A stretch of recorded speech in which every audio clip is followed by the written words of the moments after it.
Hello and welcome everyone. तो differential equation पर based एक क्वेश्चन सॉल्व करते हैं और ये क्वेश्चन आईटीजे एडवांस 2018 पेपर 2 में पूछा गया था। और क्वेश्चन की स्टेटमेंट कुछ ऐसी है, let f is a function from R to R be a differentiable function in fact with f of zero is equal to zero if y equal to f x satisfies the differential equation dy by dx equal to 2 plus 5y times 5y minus 2, then the value of limit n tending towards infinity negative, in fact negative infinity, f of x is equal to। तो अब यहाँ पर एक काम करेंगे ये कि सबसे पहले तो इसको सिंप्लीफाई करते हैं। इनफैक्ट ये जो डिफरेंशियल इक्वेशन दी गई है, इस डिफरेंशियल इक्वेशन को वेरिएबल सेपरेबल का यूज़ करके कुछ इस तरह से लिखा जा सकता है। तो अगर वेरिएबल सेपरेबल का यूज़ करें तो इस डिफरेंशियल इक्वेशन को लिखा जाएगा dy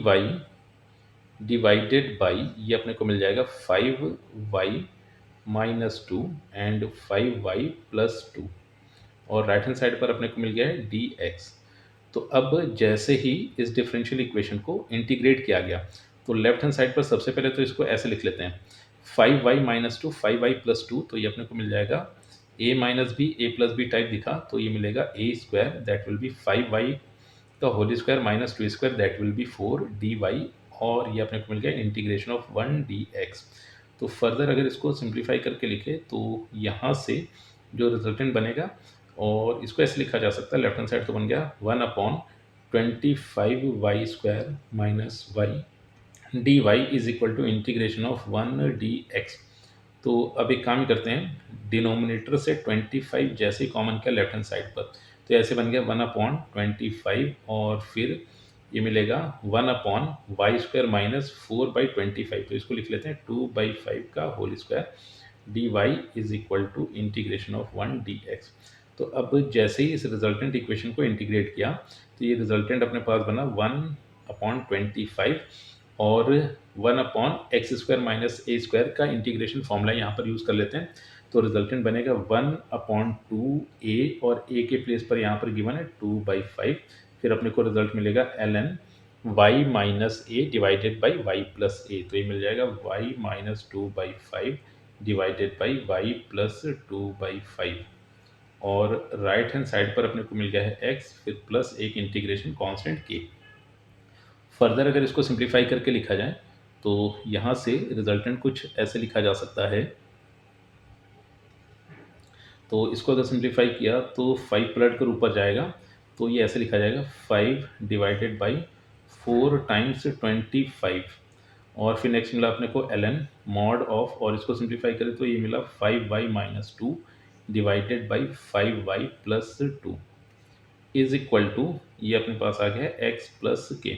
तो फर्दर अगर इसको सिंप्लीफाई करके लिखे तो ये मिल गया अपने को 5 1 जा 5, 5 5 जा 25, तो आ गया 1/20। तो अगर 20 को राइट हैंड साइड पर शिफ्ट कर दे तो अपने को मिला ln mod of 5y minus two divided by 5y plus two is equal to 20 times x plus 20 times k. फिर जैसे ही एंटी लॉग लेकर इसको सिंप्लीफाई किया गया तो यहाँ से लेफ्ट हैंड साइड को लिखा जा सकता है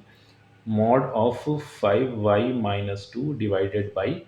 5y plus two is equal to e to the power 20x, और फिर देखो इसको ऐसे लिखा जा रहा था E to the power 20x plus 20k। तो जैसे ही इंडाइसेस की प्रॉपर्टी का यूज़ करके इसको सिंप्लीफाई करें तो इसको लिखेंगे E power 20x times E power 20k। तो अब देखो 20k कांस्टेंट था, तो ई पावर 20k को भी एक कांस्टेंट बोल देते हैं, और इस कांस्टेंट का नाम यहाँ पर रख देते हैं c। तो इस तरह से रिजल्टेंट ऐसा कुछ मिला। फिर फर्दर क्वेश्चन में एक कंडीशन ये दी गई थी कि y of 0 is equal to 0 दिया गया था। तो y ऑफ 0 इक्वल टू 0 का सिंपल मतलब ये हुआ कि ये जो रिजल्टेंट इक्वेशन आई है इसमें x और y दोनों ही 0 होंगे। अब जैसे ही इस कंडीशन का यूज़ किया तो यहाँ से अपने को मिल गया है, ये तो हो गया 0, तो -2/+2, तो मॉड के अंदर -1 मिला, और e पावर 0 तो 1 हो गया, तो ये अपने पास आ गया c is equal to mod of -1। तो यहाँ से c की वैल्यू अपने को 1 मिल चुकी है। अब जैसे ही c की वैल्यू अपने को 1 मिली है, फिर फर्दर यहाँ से mod of 5y minus two divided by 5y plus to, इसको यहाँ पर लिखा जा सकता है e to the power 20x। अब एक काम यहाँ से ये कर लेते हैं कि अपने को एक वैल्यू पता करनी थी limit n tending towards negative infinity,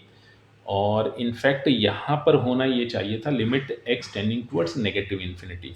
तो क्वेश्चन में थोड़ा सा बस करेक्शन होगा, वो जो अपने पास एन टेंडिंग टुवर्ड्स, ये जो एन टेंडिंग टुवर्ड्स इन्फिनिटी दिया गया है नेगेटिव इन्फिनिटी, तो यहाँ पर होना चाहिए था x tending towards negative infinity. तो अब जैसे ही इस करेक्शन के साथ आगे बढ़े तो एक काम करते हैं, दोनों तरफ अप्लाई कर देते हैं लिमिट्स। अब जैसे ही दोनों तरफ लिमिट्स अप्लाई की गई तो कंडीशन कुछ ऐसे बन गई, और अल्टीमेटली लिमिट कुछ ऐसे लिखी जाएगी, limit x tending towards negative infinity mod of 5y minus two divided by 5y plus to. और राइट हैंड साइड पर अपने को मिला limit x tending towards negative infinity और फिर e to the power 20x। तो अब जैसे x नेगेटिव की तरफ गया तो ये जो चीज़ दी गई है ये अल्टीमेटली ऐसे जाएगी, e to the power negative infinity, और e to the power negative infinity तो अपने को मिल गया है ज़ीरो। तो राइट हैंड साइड ज़ीरो होगी, और लेफ्ट हैंड साइड को इवेलुएट करने के लिए फिलहाल इसको अभी ऐसे ही लिखा रहने देते हैं, limit x tending towards negative infinity mod of 5y minus two divided by 5y plus to, और राइट हैंड साइड अपने को मिल गया है ज़ीरो। तो अब अगर फर्दर इसको सिंप्लीफाई करके देखें तो यहाँ से जो रिजल्टेंट अपने को मिल रहा है ये राइट हैंड साइड पर आ गया था ज़ीरो। तो अब अगर फर्दर इसको सिंप्लीफाई करें तो एक काम करते हैं, ये जैसे मॉड की क्वांटिटी ज़ीरो के इक्वल दी गई है तो फिर मॉड का बहुत ज़्यादा फर्क होगा नहीं, क्योंकि मॉड को जैसे हटाएंगे तो राइट हैंड साइड पर प्लस माइनस ज़ीरो मिलेगा, तो उसका बहुत ज़्यादा कुछ इफेक्ट होगा नहीं। तो इनफैक्ट इसको फिर फर्दर ऐसे लिखा जा सकता है लिमिट, और देखो डिनोमिनेटर में जो 5y प्लस टू था वो जीरो से मल्टीप्लाई होकर वैसे भी खत्म हो गया, तो फर्दर इसको लिखा जा सकता है limit x tending towards negative infinity, फिर ये आ गया अपने पास 5 और y को यहाँ पर एफ एक्स लिख लेते हैं, और फिर minus two equal to zero. तो फर्दर अगर इसको सिंप्लीफाई किया जाए तो यहाँ से रिजल्टेंट बनेगा limit x tending towards negative infinity f of x, two को राइट हैंड साइड पर शिफ्ट कर दिया था और 5 यहाँ पर कॉमन आया था ऐसे। तो फर्दर अगर यहाँ से इसको सिंपलेस्ट फॉर्म में लिखा जाए तो रिजल्टेंट कुछ ऐसे बनेगा, limit x tending towards negative infinity f x is equal to two divided by 5, and यही इस क्वेश्चन का आंसर है। तो क्वेश्चन में जो फाइनल लिमिट दी गई थी उस लिमिट की वैल्यू अपने को मिल गई टू डिवाइडेड बाई 5, एंड यही इस क्वेश्चन का फाइनल आंसर है।